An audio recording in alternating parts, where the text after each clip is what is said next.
Welcome back to another installment of Still Rolling. I'm still your host, Josh Allen, and this week we are joined by Balazs Bolygo, BSc and HSc, if I'm not mistaken. Thank you very much, first and foremost, for giving us your time this evening. I'm very grateful for your. I'm grateful to all my guests, to be fair. I'm grateful for all my guests on the show and essentially donate their time to have conversations about the film industry and the positions that you guys hold. So, Balazs, thank you very much for joining us this evening. Thank you for the invite. How are you doing, buddy? Yeah, very good. Thank you for the invite, and nice to join you. Thank you. I appreciate it. I appreciate that. Now, I mean, you're a director of photography, cinematographer, which, I mean, it's much of a muchness, but which term do you prefer? That's quite a controversial question, but that's what I'm going to go for it straight out of the bat. I think I would probably prefer the cinematographer route. Okay, interesting. Really. And I mean, I don't mind either, but if I had to have a preference, it'd be if you had to pick. Now, I mentioned this for a couple of reasons that we'll get into, because I'm particularly intrigued by the semantics and the connotations involved with each of these roles. And it's just part of the conversation I want to have with you today. But we'll start with those three little letters, literally 6 letters after your name. But I'm sure there's a lot of people out there that are seeing names of director of photography, cinematographers, and they're going like, I mean, obviously more commonly, if we're looking at Hollywood and America, ASC, but in the UK, obviously, British Society of Cinematographers. Now, this is not a small deal. So, I mean, I don't want to have you talk it up, but because you're part of it. So, but at the same time, I'm very interested to hear your perspective on this. It must have been a great honor to be bestowed upon you to be a part of the BSc. You know what? It's a very ironic question that you've sort of put, because when I come from a very scientific family. Right. So, and my parents, I've sort of been interested in cinema from a very early age, and kind of made it known to my parents that I wanted to pursue a career in cinema. I don't think I knew whether it was direction or camera or anything, specifics. I knew I was interested in the visual sort of medium of film, and whether it was directing or sort of being a camera operator or cinematographer, I didn't quite know. Anyway, was there some kind of inspiration there? Was there something that initially caught your attention? Just your experiences of going to the cinema. I just found the power of the medium really inspiring. I thought the emotions it invoked and your reactions to it as a human being just really powerful. I just think cinema has a really strong voice and being able to move people emotionally and cerebrally. So I just found it, even as a child, I found it really inspiring and really intriguing. Anyway, so I was quite an academic child, and my parents sort of wanted me to pursue an academic sort of a more academic career. I've heard this one before. Well, not career, but a trajectory in sort of schooling. Of course.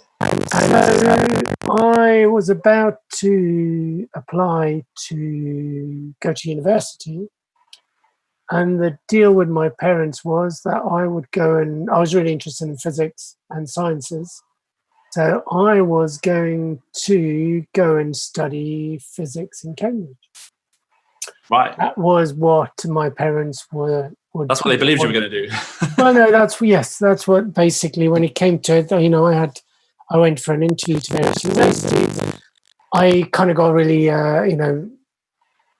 good A-level results. But anyway, I was going to go off to read physics in Cambridge, and even there, I remember being interviewed for the place.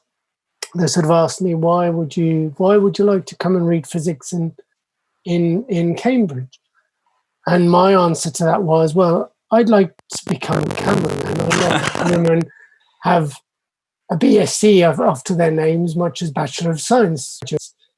And that's sort of where I sort of went wrong, going down the sort of academic route. But I realized early on, even as a 16, 17-year-old, that I think as a cameraman, you sort of had to have some credentials behind you. And it was quite funny, isn't it? As you said, ironic. So I always thought BSc was just a Bachelor of Science, but then obviously I sort of learned that in my sort of adulthood that wasn't the case. Actually, I think even I was told there in the interview, that doesn't actually mean Bachelor of Science, that means something else. So I think that's where, as a 17-year-old, I was told, okay, but yeah, that's not actually what it means. So brilliant. Anyway, I mean, it's quite a naive and it's very naive way away, to But I mean, I think the naivety of being 17. I think we forget how naive we are at that age. Anyway, but anyway. Oh man, I'm constantly reminded of it because of my gaps in my knowledge. I'm constantly reminded of my naivety for sure. But that was I recall that sort of conversation very vividly. And then, having, then obviously having gone into the film industry and assisted, obviously I learned with a lot. I worked with a lot of BSC members, and right. and I was actually in my career helped out by a lot of the BSC members and taught by a lot of BSC members. So I've learned to respect that society and the power of your peers from a very early part of my career. So being a part of British Society of Cinematographers is an immense honour, and I love being part of it, and I love contributing to that society and contributing to sort of the community of cinematographers globally, effectively. Yeah, I mean, the reason why I wanted to bring it up was twofold, really.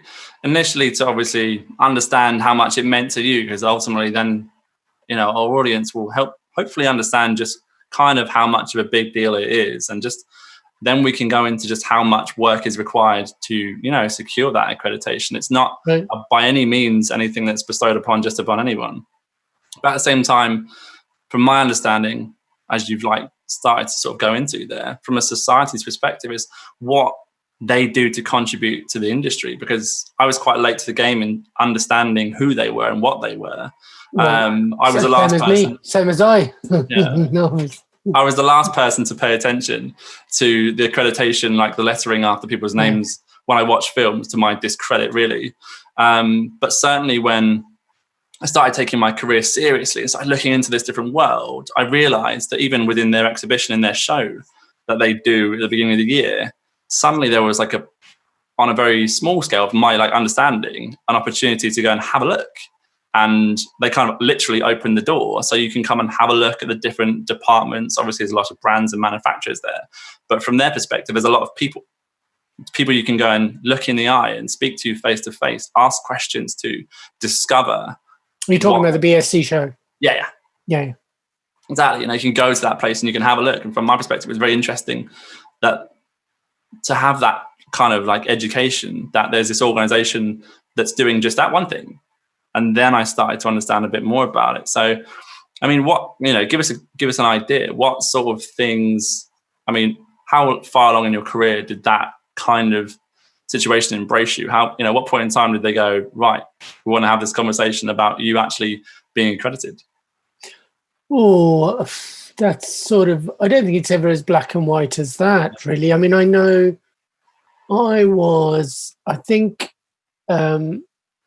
the BSC has always reached out to the student community or the young filmmaking community and assistants and looking towards the next generation of cinematographers.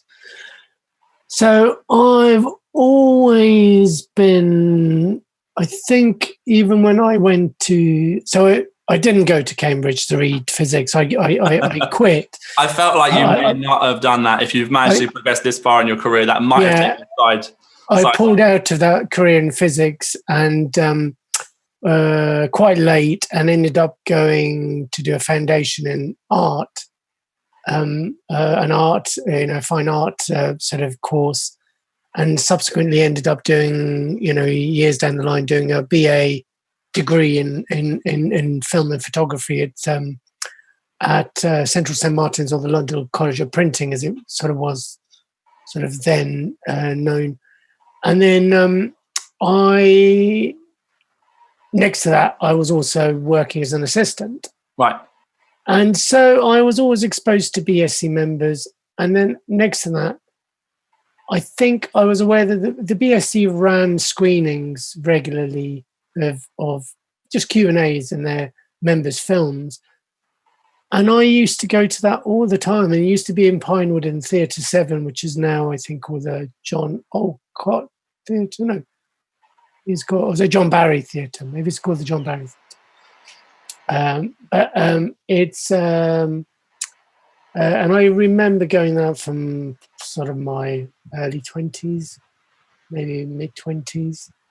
So I sort of got to know quite a few members. That must have been an invaluable resource. Oh, yes. I mean, I just found that immense, being able to talk to such legends of cinematography and them talking, just talking to you about their work and being able to, being quite open about how they achieved certain things in their films. And nowadays they put a few of these out, don't they? They do. And I mean, obviously, since technology, it's sort of moved on, and especially since the lockdown, it's now gone very much sort of a, on a sort of a web-based thing. But back then, it was very much sort of a once a month kind of affair. You went along to a screening, and then you could actually quiz those masters there and then, and be able to talk to them afterwards. So I used to go to quite a few events early on. And any little tidbits of information that resonated with you from any of those specifically? I can't help but think there must have been some incredible information. Must have gone to, I can't put a number to it, but I must have gone to at least 100. Wow. These events. Maybe not that much. That's an education in itself, right? It feels like I used to go to at least maybe 10 or 12 a year. And I think all of them probably. Yeah, and they used to be, and that was in my 20s, and 20 odd years later, I'm still going to them, really. So how is that accessible at the time? Is that something that I think they were open to the film schools? I think sometimes you're working with the DP and say, "Oh, come along, I'm going to the BSC sort of Q&A, and come and join us." So it was always then, once you've gone, then I think you just made aware of the next one, and I think I just kept going. And then obviously when I went to the after the London College of Printing, I went to the National Film School, and the National Film School is only down the road from Pinewood, so very helpful geographical location. So we were invited all the time. So, and it was just amazing, just being able to listen to some of these, some of the cinematographers just talking about their work, and you felt inspired by them tackling the same problems, just on a different scale to you as a film student. You as a film student making films day in, day out, were sort of dealing with the same problems and issues that cinematographers working to make a living on feature films were having at the same time. And just that parallel that, was really powerful and really inspiring, I think. In fact, so it must have been incredibly confidence inspiring, because I know that's certainly a thing that's helped me a lot in my career now, is understanding that these people aren't, mythical creatures. They're people that are just dealing, as you said there, with problems and finding solutions on set. And it's so much about being resourceful, but sometimes even quite a, crude sort of solution might be the solution to something which you might have seen as something that would be beyond capabilities or certainly theory in that regard. Yeah, because filmmaking is not magic, or it's not sort of mystical. It's essentially problem solving, and it's dealing with people, and it has a grammar that you learn, but then you play with that grammar, and it's so, and if no two films are the same, because the people involved are never the same, and it's also about the dynamics of the people you've got around you, and it's so many elements that you take into consideration. The script you're dealing with, the actors you're working with, the actor's approach to how to deal with those characters, the director's approach, or no two director works the same way, and there's so many sort of different permutations, but yet the problem is the same, isn't it? You're trying to tell a story for 90 or 120 minutes on screen, and you're trying to deal with how to do that visually and create something with a beginning and a middle and an end, and resolve a story and make sure your characters are fleshed out and people, your audience are moved by it, or not moved by it, or there's so many sort of variables, but essentially it's the same problem but being dealt with different people. And I think it's not something you teach. I think you can learn from people talking about their approach to things. I think you sort of have to be taught the grammar. You can be taught the grammar, but as a creative person, you sort of learn your craft by making your own mistakes and being guided by your mentors and your teachers. And I certainly feel that I think the way I learned my craft was very much about making my own mistakes and then analyzing and deconstructing why those were mistakes and how those mistakes can be corrected, and then also talking to your tutors and your mentors about how that could have been avoided, and them giving you guidance about it, and also being the same with your peers. I think the great thing about having gone to film school is we were like-minded people, and we were learning from each other and being guided by each other, and the power of that is really strong. That was one thing I missed out on in my education, because I didn't go to film school or university in order to to educate myself. I very much kind of, in a similar way, learned by making mistakes, but I didn't have necessarily the soundboards to make them off of. So the amount of people I talk to now that have had such prolific careers that have obviously leaned on their network of peers in order to work together, and obviously being all at the same level. It's not like you're a rank amateur working with people that have been doing it for 20, 30 years and suddenly you're like, okay, I think I know what I'm doing. But then at the same time, not the other way around, where you're working with inexperienced crews at a sort of level, and sort of like, it's kind of like disparity. Whereas I suppose if you are all a level playing field at that part of your career, you're able to learn from each other in an environment which is conducive to making mistakes, but isn't condemning of them either. Yeah, and I think that process never stops either. I think that process, every day I go to work. I mean, the one of the reasons I love my job and I'm grateful to be able to make a living from it is because no 2 days are the same, and every day you're dealing with a different problem, and every day you go away from it. I mean, every day I go away from it analysing, how could I have done better? What have I learned from today? What went right? What went wrong? I mean, I don't do it on a conscious level, but on a subconscious level, or sometimes on a conscious level. Of course, you have to evaluate. Sometimes on a conscious level, you might not have got as many days or many pages you were supposed to get. Exactly. And that was, sometimes you go away from that was a balls up. How could you have sort of avoided that? And so you sort of learn from it. But I think it's a really crucial part of you as a filmmaker, be it whether you're, regardless of you being a cinematographer or production designer or a camera operator or a director, you're constantly evaluating and learning your craft. I think you're constantly honing what you're doing and refining your, I wouldn't, maybe skills is a sort of a simplified word. I think your sensibilities and your it's so much more broad than that, isn't it? It's trying to find the language. I mean, you're incredibly eloquently describing a lot of things, which I'm very grateful for. But when it comes down to trying to break down what is essentially a very complicated skill set, and it's three-dimensional. It's not just like one thing or two things. I find often when I'm hearing these explanations of not only the job but the skill sets required, it's like it's not one thing or two things, I mean, I'm sure you must have been asked advice in like many, many, many times before from different people. It's like, well, here's the thing. There's a reason why you learn practically, right? Because it takes time, and you have to, like you said, make mistakes and all these sorts of things. Well, it's not even the skill, because skills just alludes to you repeating something. You know, it's like to a certain level, it alludes to a repetitive task, which sort of filmmaking is to a certain extent.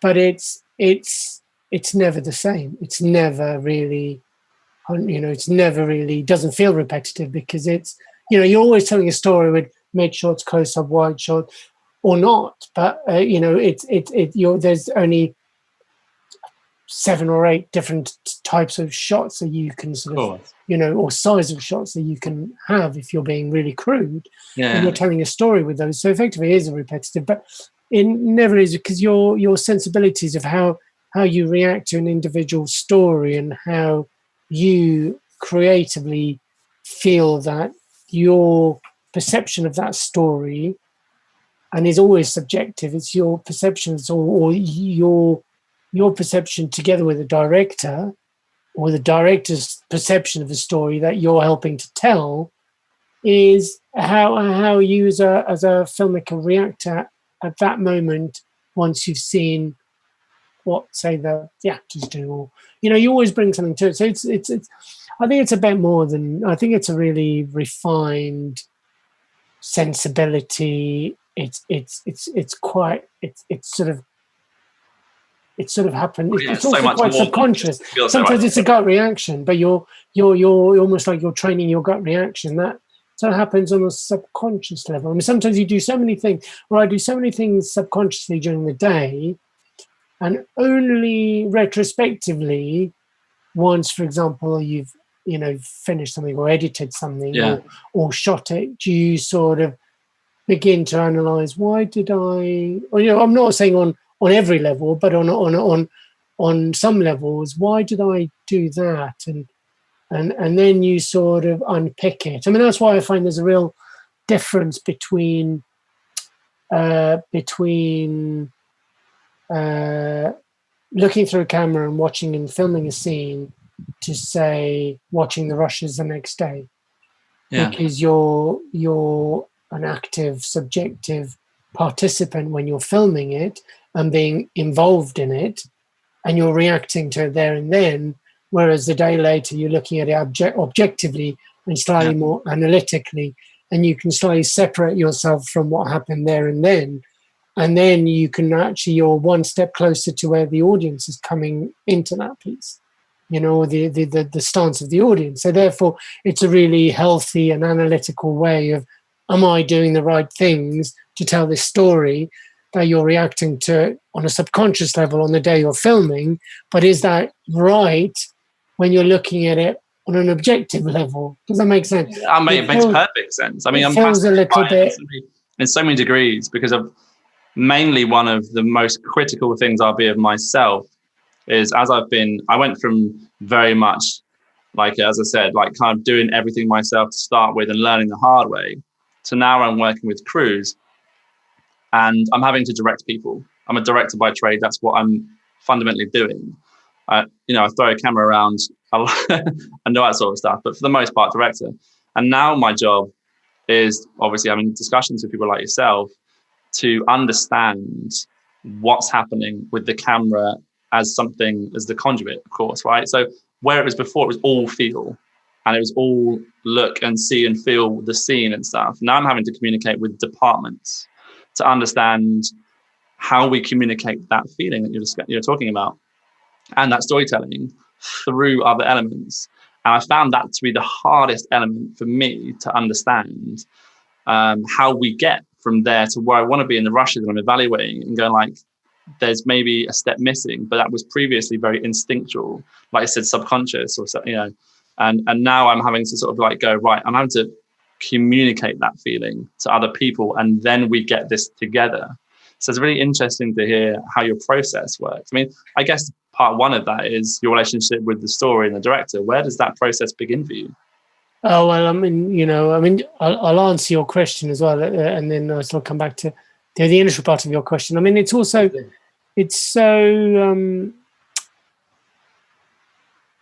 you know, what I was going to say is you make so many decisions before you actually come to film something, which is you're sort of cerebrally thinking what's the best thing, and having an approach to story and formulating ideas and formulating a method of putting that story on screen. Yeah. But it's only when you actually start doing it that you actually can make complete sense of it. So all those ideas are great on a practical level, and they're great to sort of get you into it. But I find that you react to things on the day, and sometimes that's only a foundation for me. It's like that prep, those ideas and those constructs that you sort of build during prep are a solid foundation that when you take that onto set, it gives you a margin to work within and a grammar. But ultimately, you really shape things once you start making it. And sometimes those ideas don't work, so you have to sort of find other ways. And sometimes you come up with sort of convoluted or complicated ideas of filming something, and you see an actor bringing it alive, and you kind of go, that's just superfluous. It doesn't need it. It literally is the strongest thing is just this, and those things you have to react to and see the spontaneity. So there has to be spontaneity for me when I'm doing on a daily basis. But I think it needs to be spontaneity or serendipity that's been honed in prep to various ideas and margins and rules and approaches. So for me, where it starts is really having conversations with the director what is the story we're trying to tell? How do we want to leave the audience? What's the end thing that you want to leave the audience with, and how you achieve that? And then also on a more practical level, I quite like pegging things on a psychological level. Where do you put your audience psychologically in various parts of the story? And the directors I love working with think that way, and sort of you have that level of conversations, and those are the collaborators I love working with, and that's, you start those conversations very early on. You read the script and you sort of throwing ideas. What does this scene mean to you? What does this scene mean to you? What does this scene do narratively? What does it do for the plot or for the story? And it just begins from conversations that just end up going for weeks and weeks, and then it just goes, every day goes deeper and deeper and deeper. I mean, literally, I'm in day 2 of prep on this current show, and we're talking about various. We're just reading through the scripts and leafing through, and then going, how can we make this? What does this do? What's the idea? What's the construct? Does the structure work? Does this, you're kind of almost putting a lot of things on the table, really. Yeah. But I find I can only do that when I'm in an environment where I feel like I'm safe to have those conversations. Obviously, it's people who either know me or I wanted to work with or respect, and they respect my opinion, and it's great to have those conversations. But not all directors work that way. Some directors. I was going to say, is that respect something that becomes, part of the evolution of your career in that regard? Do you get more choice as a result of developing a career, so that you are able to cultivate those relationships more readily? Yeah, but sometimes you can have that relationship with someone. You can, I've met directors and had a great meeting with them, and day 1 of prep, having never worked before. Yeah, you feel that there's that bond created, not bond, but you feel. I know what you mean. I think it's right to say bond. Par, and you have those conversations. But then, I've worked with directors 2 or 3 times who you never have that conversation with, because all they're interested in is here's the blocking, and you work out how to film that kind of thing, And then it's slightly, I think no 2 directors work the same way. And I do find that interesting, because I think in my head, I like to believe that all directors are really emotional, romantic people that are like really want to get involved with their relationship with the DOPs and the cinematographers and make sure that that's like a cohesive thing. But it's interesting to hear that that's not necessarily the case in all regards as well. Yeah, but I think some people don't. Some directors don't want to let you in. Some directors don't want to let you in because they may find that process too personal, or they don't know how to express that on a visual level. Yeah. Or maybe they know how to work with actors and get a performance, but then don't really have the way to work out how to, maybe on a technical level, Communicate with you, yeah? No, not just communicate, because I think communication is the basic skill of filmmaking, but to be able to either I don't know whether it's some people there are people who aren't visual, there are people who are extremely creative with what they do with the actors and bringing something out, as a performance, but just don't understand the mechanics of what the camera does. I mean, it's rare, but it does sort of exist, really. So, in your opinion, how do you feel about that skill set? I mean, because I love cameras, I love the process, I love the technical side of it, I love lenses and all these sorts of things. I love being involved. Much to my discredit most of the time because I'm over-involved.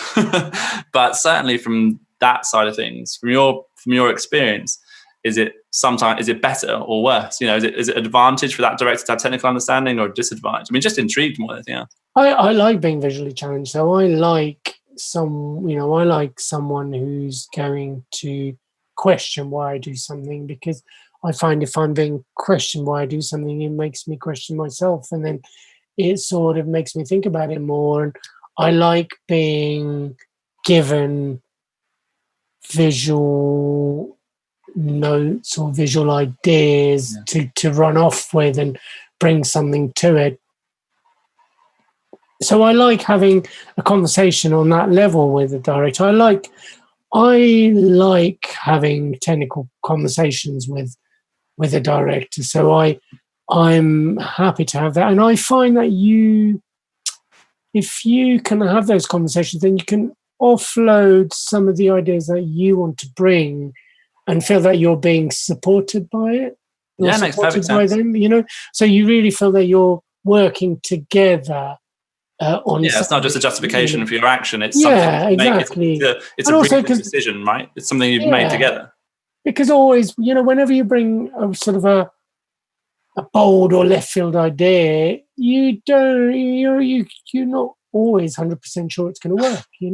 So it's always nice to have a sounding board to say, yeah, I think that's a good idea. It's a bit risky, but let's try it. And it's always nicer to go into it with together, as opposed to okay, that's a good idea. It makes perfect sense to me. Honestly, it makes perfect sense. And that works same way. That works the same way from the director.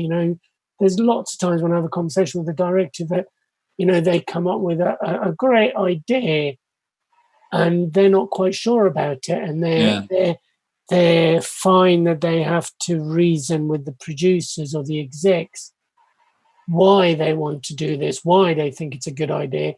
Which means it's you, the cinematographer next to them, who's going to be able to support them and make sure the idea is going to work, And I think it's great to give that mutual support, because at the end of the day, I like doing things differently. Every time I do something, I try and kind of throw away the rule book and maybe try and come up with a different approach, which means you're not repeating yourself, which means I like challenging myself to do something differently.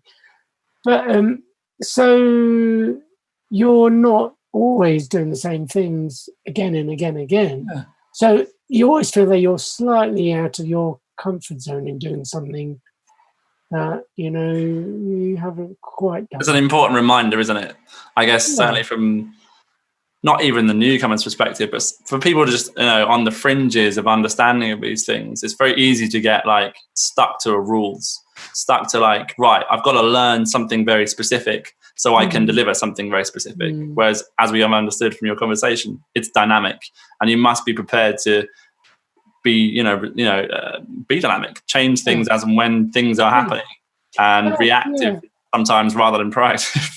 Yeah, and sorry to interrupt. I mean, it's also filmmaking evolves, and the way people read cinema evolves, or the way people watch and read television or films or visual medium changes. A film that was made in the 70s will be read completely differently by an audience today than it was back then, because the grammar is different. The technology behind filmmaking is different.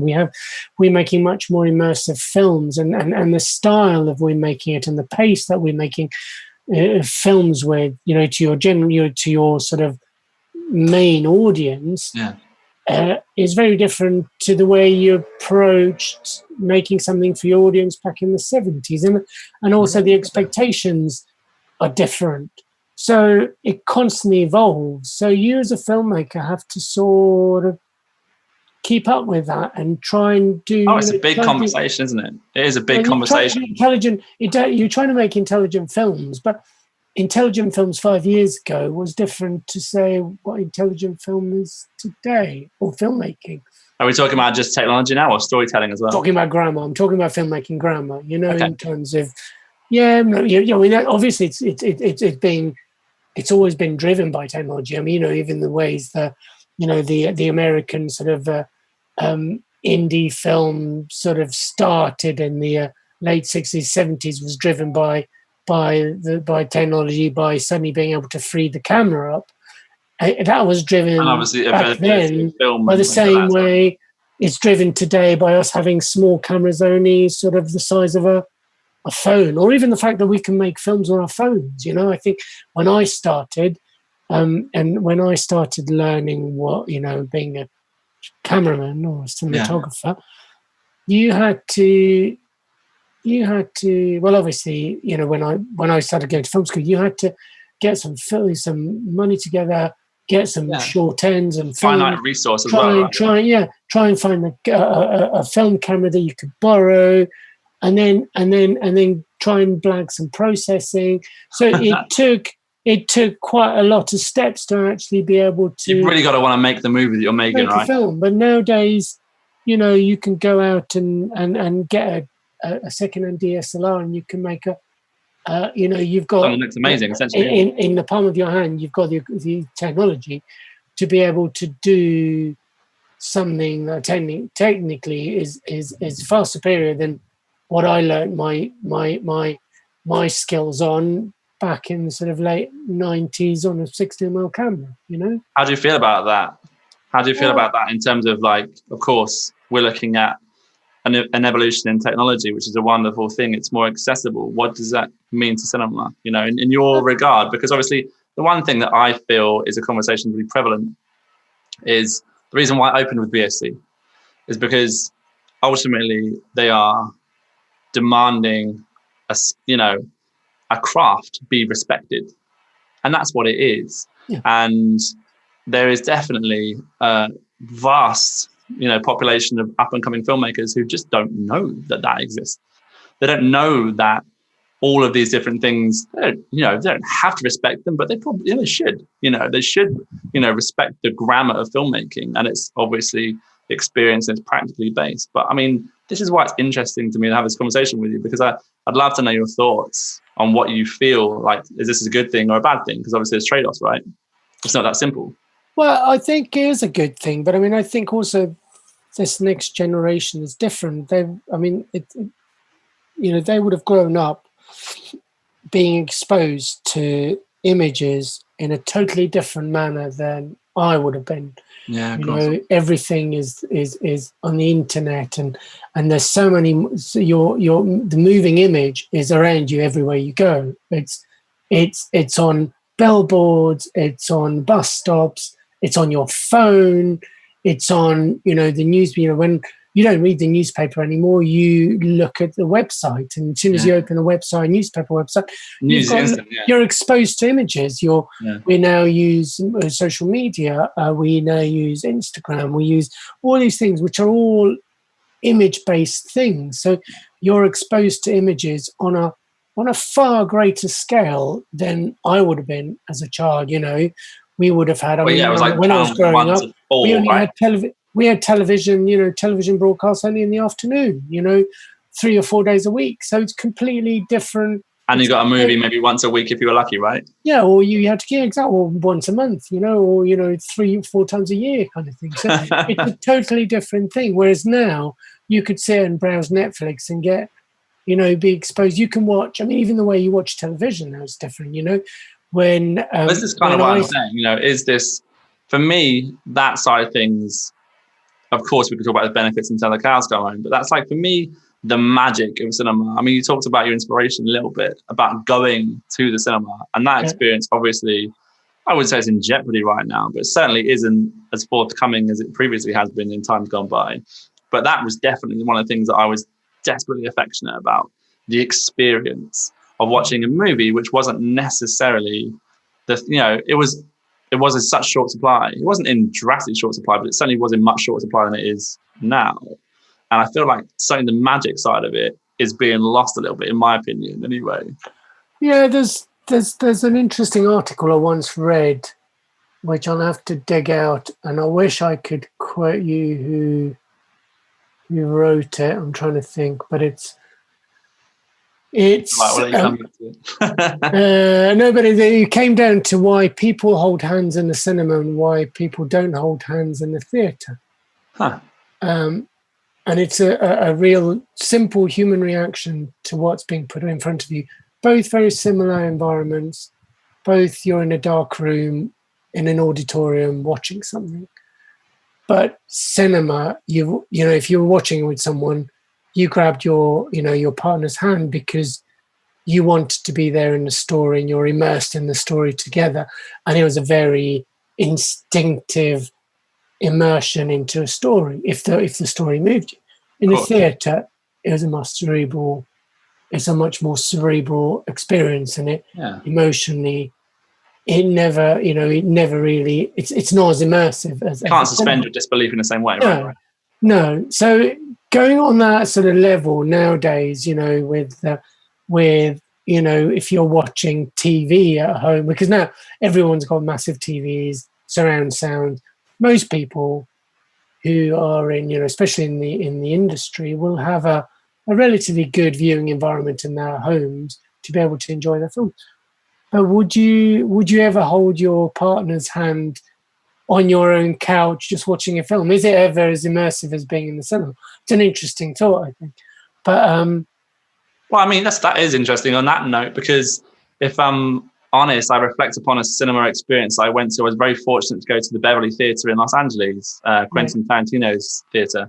Right, and obviously the premise is that they're putting films on in 35mm projection. And beer's cheap, popcorn's cheap. It's like a few dollars. But I saw Seven, David Fincher's movie in there. And I tell you, I watched it in a completely different way. And I enjoyed it in a completely different way. And it's quite obviously a horrific movie in places. But at the same time, there's nuance of comedy in there. And I'm like, where was that? There's specifically the scene where one of the cops picked up the phone and it's like, this isn't even my office, and puts it down. And Brad Pitt and Morgan Freeman sat there. I'm like, I'm laughing in the cinema and there's people laughing around me. And I'm like, hold on a minute, I missed that. I've probably seen this film 3 or 4 times at home, but I never saw it at the cinema. But I enjoyed that in a very different way. And of course, that draws your focus in a way that I like to think I have at home, but obviously I don't, that's the reality of the situation. So like it hones that focus and removes all distraction, in that environment. So like you said, of course, from my experience, that was definitely, an eye-opener.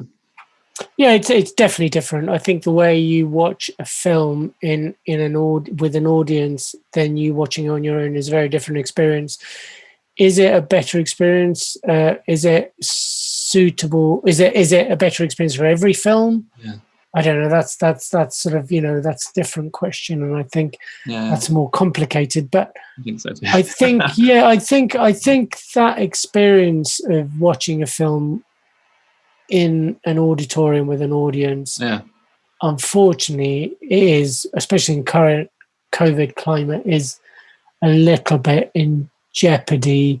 I still think it's a really important experience to make sure we maintain and keep, because I think it keeps the art, cinema's connection to an art form. I think just in follow up, actually, sorry to interrupt, but how do you feel about the current crop of movies at the cinema? I mean, obviously that's changed. There's a lot of that's been motivated by the box office. Like, how much money is it going to make to get a theatrical release? That's kind of intriguing. Well, yeah, I mean, it totally is guided by on a monetary level by returns and where studios invest in to make their returns. But then also it's basically almost a vicious circle, because the more you feed that demand, the more people expect it. The thing is, the nature of it, and then the more studios want to make it. So I think that cycle sort of needs to be broken, and it needs to sort of be, I think we still need to aim to make films that work on a level that is successful. Yeah. How do you see things evolving? Because I mean, obviously we've got independent cinema in the UK. We're lucky enough to have, some cinemas that do still put out fairly independent pictures. I mean, like even their chains, that Everyman Theatres that I'm aware of, obviously, that tend to put on a bit more, slightly more obscure things. Yeah. At least more independent films. Like, do you see it coming full circle again? Because again, of the times that we're looking at right now, like, you got to really want to go and see a movie now. And the draw for the crowd, obviously, is towards a blockbuster, the things that are going to make their money. But do you think that what will happen with the online streamers, obviously is great, because it's actually channeling a lot of money back into the industry and making sure that people are still turning cameras and all these sorts of things. But I mean, I'm just intrigued to sort of hear your thoughts on that. Like, how do you feel that kind of ends up going? I think it's a really good question. I think it's a really difficult thing to answer as well, because I think the independent cinema that we used to know 10 years ago has definitely shifted towards your streaming environment. It's definitely shifted towards your Netflix and your Amazon sort of arena, which obviously still has a theatrical distribution. Yeah, but it's being financed by that arena, because that's where it can kind of guarantee a return, I suppose. Which in turn kind of makes, and also television. I think television has changed drastically. We watch television in a completely different way, over the last. Well, everything's on demand, isn't it? Yeah. Since 2012, we watched, we watched television in a completely different way than we have before. So it's sort of, I don't know. I think it's a complicated thing, and I don't really have the answer to it. I don't really know. I was just intrigued. I was intrigued for a number of different reasons, because I guess one of those things is a lot of filmmakers, certainly people that I have conversations with, become enamored with the likes of the Netflix and the Amazon, because it's like, oh, that's somewhat in their heads achievable, but it's almost replaced the cinematic theatrical release conversation. It's much more realistic to aim for that kind of goal than a theatrical release. And it's like, well, everything about what I do as a filmmaker has always been going towards, like, not even from like a validation perspective, but certainly from like, I want to see my movie at a theater. I want to go to a movie theater and watch my movie on a giant screen in an environment, like you said, that is conducive to suspending your disbelief. But I think if you're an auteur making your film, I think you will struggle to get your film made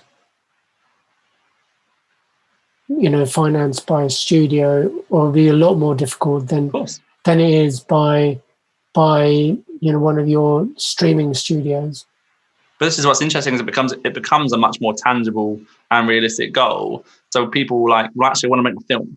That's the most important thing. I want to get it out there, get it to your audience. Yeah, exactly. Which is what you as a filmmaker want to do. You want to get your story out there and get it seen by as many people. I mean, if you're talking about, if you were saying to me, regardless of monetary side of things, if you're kind of saying, I want to tell the story and I want to get it out to as many people as possible, then you're going to get it to far more people, or far more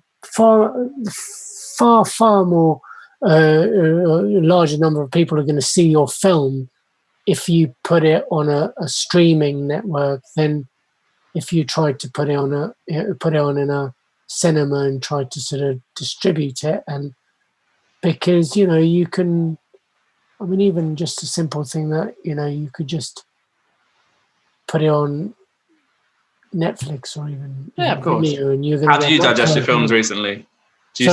How do you digest your films? Are you a fan of the streamers, or are you one of those people that actually commits to a release, of looking forward to it? Because I think that's one thing that changed for me. I'm looking forward to a release, and it will typically be something from a very prolific director that I'm right, here's the next installment from this person. I think the last thing I even referenced on one of the last shows, actually, 3 Billboards Outside Ebbing, Missouri, when Martin McDonagh was creating that, I was so excited about going and see it. I mean, how do you feel about movies at the moment? Is it something that is it something you kind of digest because you're in that environment, you're just coming and watching from the switch off, or are you still very much in love with the movie experience over the movie going experience? It's different for me. I think when I'm working, when I'm filming something, I find it quite difficult to actually watch something. Yeah. I'm sort of selective in the sense that if I sit down to watch something, I want to know what I'm going to sit down to watch. So I suppose I will always pick something. Okay, now I'm going to watch this, and I'll sit down and watch it. And 90% of the time, it'll be a film. I probably have a DVD pile or a list of films I want to watch, and scribbled on a piece of paper, and I'll just either tick them off or put the DVD in, And normally it's either by way of recommendation from someone, or someone would say, have you seen that film? Because it's really, really good, and I'll go and watch it. And it could be a film from last year, it could be a film from, just been released, or it could be a film from 15 years ago, So I'm quite heavily swayed by recommendations. But then I try and keep up with what comes out every year. I try and keep up with the current releases. I'm a BAFTA member, which is again another massive honor, and the great thing about that is I get access to the current releases and try and stay on top of what's out there and what's coming out there, and sometimes I'm excited about it, sometimes I'm not so excited. I mean, it depends on the films. And sometimes you watch, sometimes films just completely slip under your radar, and then you just find these gems. Like there was a film. Come on, where's your recommendations? Bring it on. Well, I watched this film. I was recommended this film called Capernaum. I think during lockdown. And I've never even. I mean, I think I've heard of it, but I never really gave it much thought. It's a Lebanese film, and it's just mind blowing. It's just a beautiful film, and I just thought, how did that ever get? How did that never sort of blip on my radar? Really?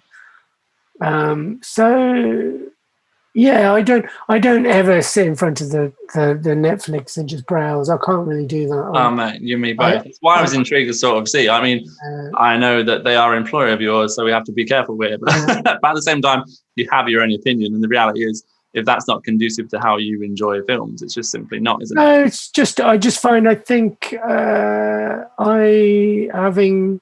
I've got 2 young children, so I know my time to watch things are finite, so I try and make use of that time as best as possible. So you're used to What you're saying, yeah. Say again. You used to repeat with your kids, yeah. And then, you know, and also just the investment to even just see like a series of something. It's such, you know, it's an investment to see a series of I love shows like Ozark. I love Ozark. But is that from an aesthetic perspective as well? No, I think I love the script writing. I just love the conceit of the premise of it, and I think it's getting more interesting on the cinematography level. But to watch all 3 seasons, I mean, that's 24. You know, it's a big investment. Yeah, hour episodes. Yeah, I think it's 12 episodes each. I mean, that's almost like 36 hours of your, you know, it's 3 entire days of your life. Yes, and I just don't. Making moments of your life. I find that I struggle to be able to do that as well as keep up with current releases and watch, you know, interesting stuff that I may have missed. So I try and watch like at least 1 or 2 episodes of something. Yeah. And if I find it really interesting, I'll stick with it for longer. But I find it just on a time, you know, finite time level, really difficult to actually binge watch something because I just can't. I just don't. It's such an investment. At the moment, in my current sort of time in my life, I just find it. I just don't have the time. But it is funny. I wish I did, but I don't. But I find that quite funny as well because like we all feel like obliged to. You said binge watch these things because you get invested in them. You suck you in, and then suddenly like, hold on a minute, that's 4 hours of my life gone. And the reality is, there's no rush. It's not going anywhere. Like you could quite happily, you know, watch an episode a week for the next half a year, or even less. You know, go twice, you know, once every 2 weeks. But we feel obliged to sort of just consume. It's quite amusing to me to sort of see how that is. If we're not held back, we will just go like, I'm going to watch all of it. I'm so invested in these characters. Obviously, credit to the storytelling, but it's quite fascinating to me. Yeah, so I think that the last time I actually binge watched anything, I must have been in my mid-30s because I don't think I've had the time since. Really, you know? Well, there is but I do find, I mean, I'm very interested in the you know, the television shows that come out. I just struggle to watch all of them, so I try and watch the first episode or interesting episodes. Trying to work out if you're into it. And I try and watch more of a variety of things as opposed to try and watch a full series. So I find that more interesting for me, though. If I just, you know, if there's something interesting that's either on a visual level or script writing or directorial level, I'll just watch it and I try and sort of get the premise of it, the conceit of something, and then once I sort of understand what it is, I sort of find, okay, I get it. I'll think I'll watch something else now. But that's purely because I just can't find the time at the moment. I completely get that. I suppose the other side of that is the fact that these things exist, and it means that, you know, well, as you know, film and TV has kind of done this kind of full circle. Like suddenly TV, or at least episodic content, has been, you know, seen a massive influx of investment, which is great because it looks great and it got really great storytellers, writers, directors, and behind it. And subsequently, you get these series like Ozarks and things. I was joking with we had a gentleman called Douglas Torres on the last episode, who's a first AD on some major features, a gentleman as well. But I was joking with him about Ozarks because my other half uses it to fall asleep. Right. That's so funny. But like, I love it. So I'm invested in it. I'm paying attention. Yeah. But she's like gone in 10 minutes. I'm like, okay, I'll just watch this by myself then. Yeah. But I'm like, you know, from all reasons as well, storytelling, invested in everything. And it's just really, I'm getting more and more into it. I was like, this is better than I thought it would be. Mm. And I find when I'm actually in the middle of filming something, I tend to watch more documentaries. There's something about, I really like I think my escapism when I'm filming is just watching documentaries. I don't know why, but lately is it because you're dealing with fiction and fantasy world, and then that's a bit more real? I think just the grounded sort of, I don't know what it is, just something about, you know, documentaries I find, and there's such great feature documentaries that are sort of being made What's your taste? I've all sorts of things. I mean, I'll watch all sorts of things. I mean, I'll even watch historic stuff. So I just find it quite an interesting thing, really, you know. So I was intrigued to see if you had, you know, got that guilty pleasure in the murder mystery stuff that keeps being perpetuated on these things, or if you were very. I think, you know, my guilty pleasure would have been with something like the Tiger King, really, you know, which I think, but mate, you're the first person to bring that up on the show. Really, and I'm grateful no one else has, because, geez, the worst part is it is car crash TV at its finest, but at the same time, it is just like, what? Yeah. But it's, I don't know, I think you sort of create all those characters when you're doing narrative film, and then you come across even larger characters in documentary. And if you made that character in a narrative, people wouldn't believe it. But then, absolutely. But then, in reality, it's too farcical, isn't it? But, yeah, because it would just be too much. That person would never exist, and then you'll get surprised by it. But you know, just I mean, I suppose that is, you know, yeah. But I think, viewing is an interesting thing. I hope we get to be able to go back to the cinema. Oh, mate, you and me both. Soon, because I do miss it, and I think it's something that we need to hold on to and cherish, really. Oh, I mean, yeah, I'm completely with you. You know, definitely, to echo my sentiments completely, mate. I mean, to deviate completely, I was intrigued in your position, especially within your capacity as a cinematographer, about. I mean, we had a minor conversation recently about mentorship and opportunities within the industry. I mean, you talked, you know, at some length about how you got involved and the things that were available to you, and of course, the things like the BSC lectures and, you know, conversations and Q&As you were able to have with other members and things like that was obviously incredibly valuable. How do you currently feel about opportunities? Is it as accessible as that? Is it, you know, how do you feel? I mean, it's a couple of different questions, really. Ultimately, is how do you feel about that and those opportunities and how accessible it is now, but also how valuable, like, I guess, mentorship and opportunity is within the industry. Let me just switch the light on because the light's going outside. You go ahead, mate. You go ahead. You can't help it. There we go. Yeah, at least you can see me a bit better. I think it's really important, especially being a member of a society, that we... Do you get involved with mentorship? Let's like break it down a little bit. Do you get involved with mentorship? Do you have trainees and things like that? Oh yeah, no, I get involved. I always have trainees with us. I always try and sort of bring trainees to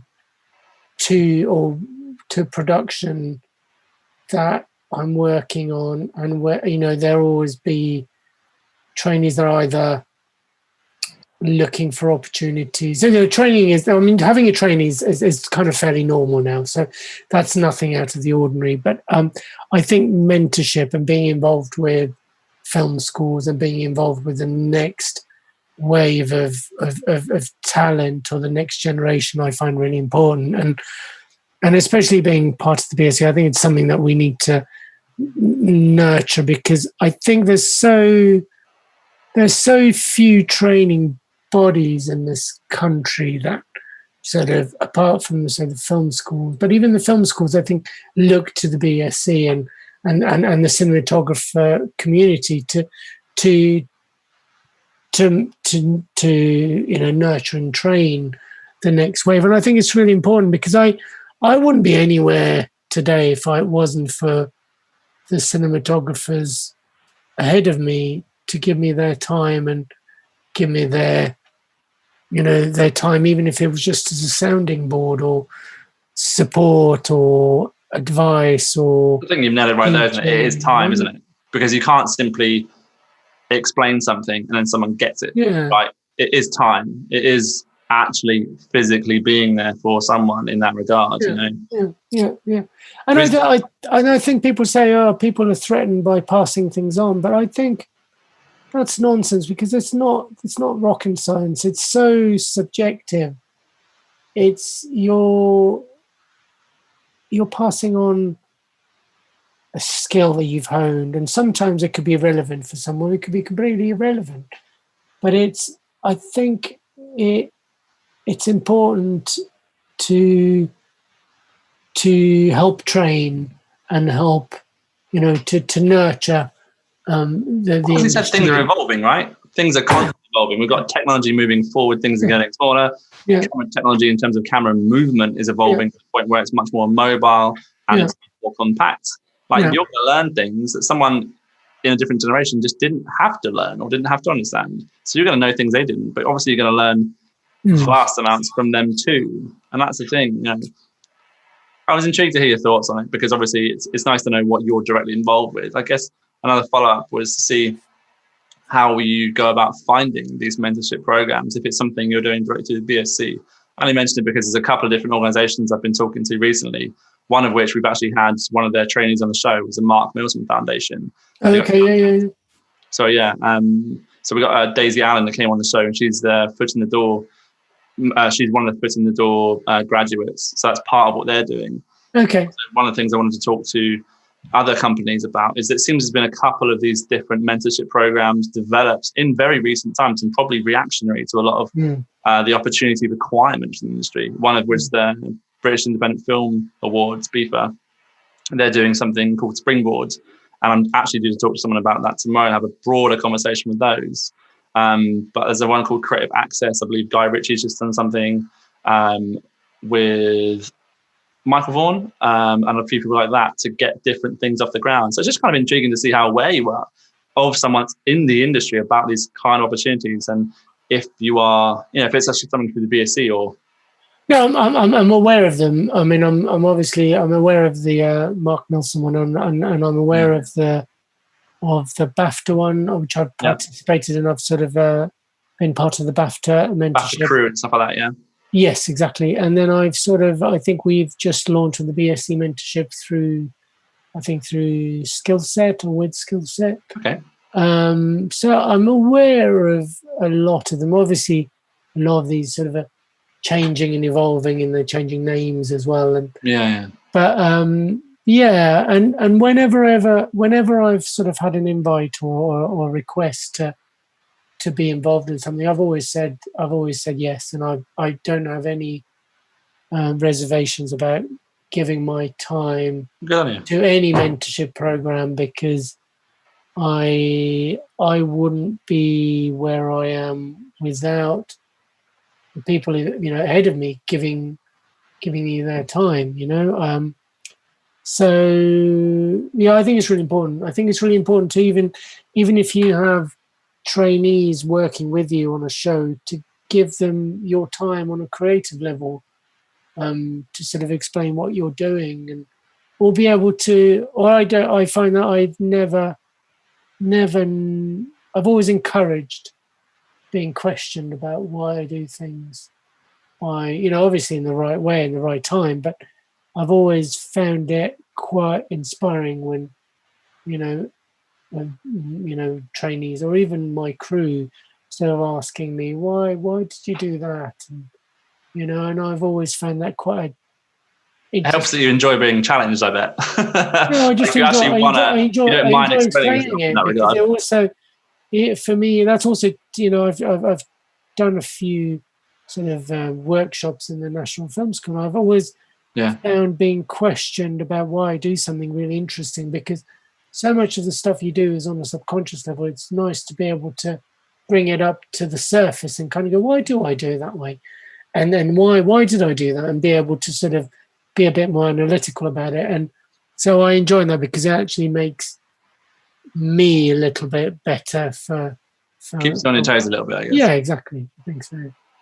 Yeah. That's good to know. It's good to hear as well. I mean, one of the things that I'm trying to do at the moment is just bring some of these opportunities to the forefront. As I said, go over and over again about it. But I didn't know what these opportunities were going through the industry. I just didn't know what they were, where they were, how to get hold of them. So it's kind of interesting to hear from your perspective which ones you're in touch with. And obviously, BSC is a great asset. BAFTA themselves obviously have crew. and different levels of it, I believe, as well. So there's like a very junior level where you can just sort of get access to their different online resources. But then there's obviously more practical elements where you can go to lectures and different things like that. And there's more mentorship available, I understand, as well, right? Yeah, no, totally. And I think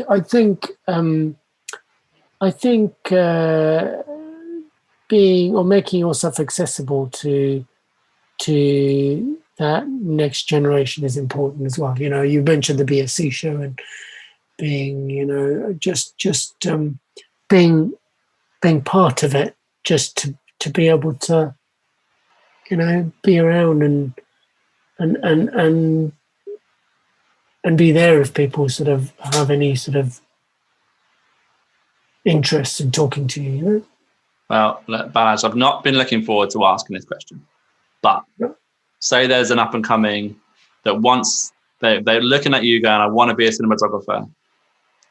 I know you get asked this all the time, so forgive me, please. But what's the advice? Is film school the route right now? Should they be picking up cameras immediately? What's your recommendation these days from your perspective? In terms of becoming, if they want to be you, if they're looking at you saying, I want to do that job. I think shooting as much as you can is a really good advice, and being able to. I think it's a really good question because it's changed so much nowadays. But I think it really is making your own mistakes as a filmmaker and as a cinematographer is a really good way of learning. Just by making, and I think you do that by shooting, and it's so much easier now that you can shoot and edit and finish something on a laptop nowadays that you weren't able to do before. Yeah. And I think doing that, learning the process of editing, how to construct something, what works, what doesn't, is a great way of doing that. And then also on a technical level, playing with lights. I mean, even nowadays LED technologies sort of made even the lighting side of it relatively accessible. Just being able to do a bit of lighting, whether it's just portraiture lighting or doing, I think is a really interesting. And is there anything that people can get hold of? What's the recommendation? Is there like a minimal lighting kit? I know I'm putting words in your mouth because it's just intriguing. No, my main question it's also just working. I think it's also fundamentally it's with working with other people and learning how to work with or making something with as part of a team. Whether you're making something. Would you still recommend university being the recommended route for that? Would you still do it again the same way? I think that's in this climate. I think that's quite a personal thing. I think some people are suited to going to university, and some people are more, they prefer sort of working as part of the crew. I think there's no hard and fast rule of how you sort of become a working cinematographer. I think both work. I mean, I think it's good to have a time in your life as a cinematographer where you can, regardless of whether you've come from an assisting or operating background, or whether you've come from film school, or whether you come from photography, or wherever you come from in terms of background, to be able to focus on developing your skills. And sometimes film school allows you to immerse yourself because it gives you that arena that you can, the structure. Gives you the time resource, right? Gives you the time that you can't work. You're not, you've got to focus. You're there to focus on learning or becoming a, cinematographer. But some people find that focus by just making their own films. I've known so many people who've sort of just gone out and shot countless music videos, or shot any little film or short film that they could get their hands on, and achieved the same, got to the same end result through completely different means, or by So different I means. understand it's a very complex conversation. As you Yeah, I don't personal think level, it's not that simple, is it? no. And of course, the reason why I was intrigued is because Yeah. from the cinematographer skill set, it's as much creative as it is technical. Whereas with, the director as an opportunity for that, it's like, well, it's much more creative than technical, but there's also the theory behind it. And it's like, you can kind of, find your way through in just the creative side with the director. But I feel like you can't do that as a DOP or a cinematographer. You've definitely got to have some technical understanding, and that's got to have some foundation, right? Yeah, but I mean, I think I'm not. I mean, in terms of, I found going to the film school great, and I learned an immense amount for various means from the teachers, from being in with my peers and just being immersed in filmmaking. But I think nowadays the technical side, there's so many resources that are about that you can't deny the level of resources that currently exist where you can learn that, and the conversations. And I guess that's what I'm trying to understand is, like, from your perspective, do you credit these resources? Like, of course, YouTube and stuff is out there, in terms of these sorts of things. Like, for me, evaluating those resources is so important. So it's interesting to hear how much value you put on them yourself. I think that those resources are incredible, and those resources are brilliant. But I think you fundamentally still have to hone your own skill. Go out and you can learn the technical side. Technical side of things. And I learned so much from books and having read books and conversations with different cinematographers. But ultimately, they wasn't that I didn't learn my craft from reading those books. They were part of it. I fundamentally learned my craft by getting out there and doing it and making mistakes and learning from those mistakes and being sort of taught on a practical level of the technical side of filmmaking. But that technical side you can certainly learn and read from the resources that we're talking about. And getting involved, But I think it really is about making those mistakes and making films and drawing lessons from those. I think are really important, and working on what works for you on a creative level. What you are aesthetically works for you, But then there's so much about being able to look at. Even just being exposed to fine art and going to galleries and exhibitions, and there's so many things that you have to, or even music, I find play a part of it. I think you're being exposed to the arts and being able to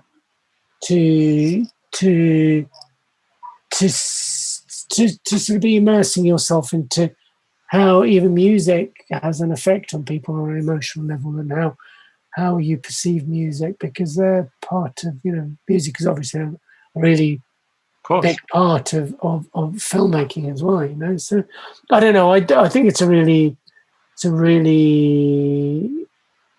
big question. Of course, it's complicated, and I think it's a very personal question to people's situations and personalities. And I think it really, all of those work. If you're driven and you're interested and you really immerse yourself. Yes, that's the bottom line at the end of the day, isn't it? Commitment and dedication are going to. And you dedicate yourself to wanting to do it and doing it on the resources that are accessible to you. I think you will fundamentally make those steps and get to where you're going. I think now there's so many more resources and available technology where you can learn your skills as a cinematographer than when I started, which is a great thing. I guess even the accessibility to being able to reverse engineer films these days. I certainly know from my perspective, looking at other people's work and going oh, cool, that's the cinematographer. And then suddenly, essentially YouTube, all right, there's that person's name, and there's maybe an interview or a breakdown or a Q&A or something. And suddenly I'm able to hear from their words what they felt about that film. And I feel like that's incredible. Like, just be able to hear, like you said, you know, it's taking what you actually did physically have by going to those places and those seminars. But now we have incredible access to these people because, you know, they've committed themselves to resources in some way, shape or form. And ultimately, you know, that's what we're, to a degree, trying to do here as well, you know, looking at the different departments and the different roles within the industry. So people can just get a little glimpse at the people involved and, you know, see that they are accessible and hopefully glean some kind of, you know, insight into what's going on in their world. Yeah, and I mean, you know, fundamentally, as a cinematographer, you're lighting the human face and just studying and just being aware of how the human face could actually look in different environments, conditions. And you could do that by just looking at photography or paintings or films or anything. There's so many, you know, there's so many interesting and new ways that you can actually... Oh yeah, you can move a lamp around at home, right? And just see what it does to the contours of the face, right? And you know, and even just look at how people sort of done that hundreds of years ago when they were painting human faces, and you know what those, you know, trying to understand what that illumination has in terms of dramatically to a human face, but you know, and being able to understand that. I mean, you can, I don't know. I mean, I think it's a real. I think there's lots of tools that you can actually do that nowadays and be able to experiment. Really, I think experimentation is a real important thing. Being able to sort of experiment and try things out, and regardless of what level, you know, I think I certainly learned what I do today by just experimenting and trying. I appreciate it. Honestly, thank you very much, Balazs, for giving me that bit of insight there, because it just helps to people understand that there's just more than one interpretation of anything, isn't there? You know, and this is your route, and this is how you got to where you are, and these are your thoughts. That's it. It's just one resource. It's one part of the puzzle rather than it is the puzzle, and that's really what, you know. Again, well, I think a puzzle is a great word. I think a puzzle is a great word because it's, you know, it's piecing something together, and I think, you know, you ultimately piece by piece you'll construct it, but you know, it's easy to deconstruct it once you've actually managed to get the puzzle, you know, together. But as you're building it, I think you just got to keep focusing on those puzzle bits and make sure they join together, and you just keep doing it and not give up, you know. I think that's what it is, and having the determination and the focus to be able to do that. And I think long as you have that and you're interested in it, I think you will succeed, because I think the opportunities are there, and the technology is certainly in support of being able to get. It's more accessible than ever, right? Yeah, exactly. So I think it's great. I mean, also, I mean, even just the, you know, the technology that the cameras we use day in, day out to make films are just so much more attainable, you know, in terms of the financial level. So which you know, 20 years ago wasn't the case, you know. So. Well, to be fair, and one of the things I had a conversation with on a little round table we did a couple of weeks ago with a couple of friends of mine about the opportunities they'd had, and I was like, the reality is I've always had a very good relationship with just being honest with people like rental houses and going like, I'm making a short, we ain't got any money, but what can we do, you know? And I've always found to be very supportive of helping us at least with camera tests and things like that. So it might be that just go and have a look at things and have a play with things, but if you really care and you really are sincere about your intentions, be honest about those things. Was always quite an interesting predicament. Like, yeah, I mean, it's a really important thing that you brought up, that building a relationship with the industry is a really important thing. Being able to building a relationship with camera companies and the rental houses and production companies, and I think it's a really important thing that you do. I mean, my relationship with the main rental houses goes all the way back to when I was a film student. Yeah. And they remember me as a film student, and those people who helped me as a film student are still working in those rental houses. So that relationship goes all the way back, and they know that that's the way the industry works. It's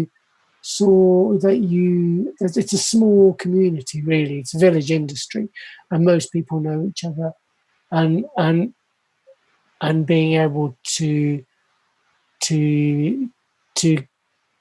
expose yourself and building a relationship with that industry is really important when you're starting out, because those relationships will stand for a long time. I think those. I guess the other part of that conversation as well is simply being respectful of that on the other side of it. So when you have built that relationship, you have been helped by someone else passing it on as well, right? Like respecting that relationship that you have with that person or thing, and passing it on, and all that sort of stuff. So it's good to be. It's good. I really appreciate sharing all the information and sharing some of your insight and your opinions as well. So. I know. I think it's been it's quite.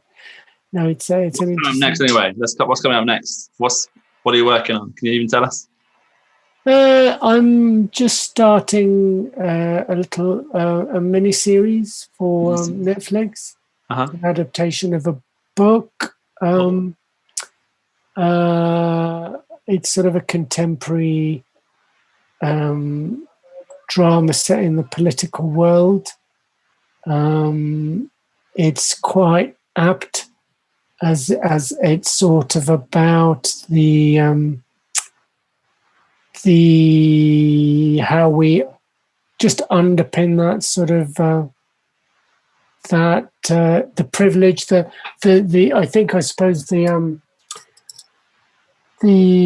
privilege of the middle classes, and it's a lot of complex. I'm totally prying and fishing now, hoping that you'll tell me what it is, but I know you're not going to. No, I'm not sure whether I'm allowed to sort of. You've probably said too much already. I'm trying to drop enough hints for people to work out, but it's for the last couple of years I've been doing fantasy, medieval fantasy pieces, and it's really nice to be getting my teeth back into a contemporary performance piece that has quite a strong relevance to the current political climate and the world today, and the way we perceive the world today, and the way the world is changing today, and our perception of human relationships and the privilege of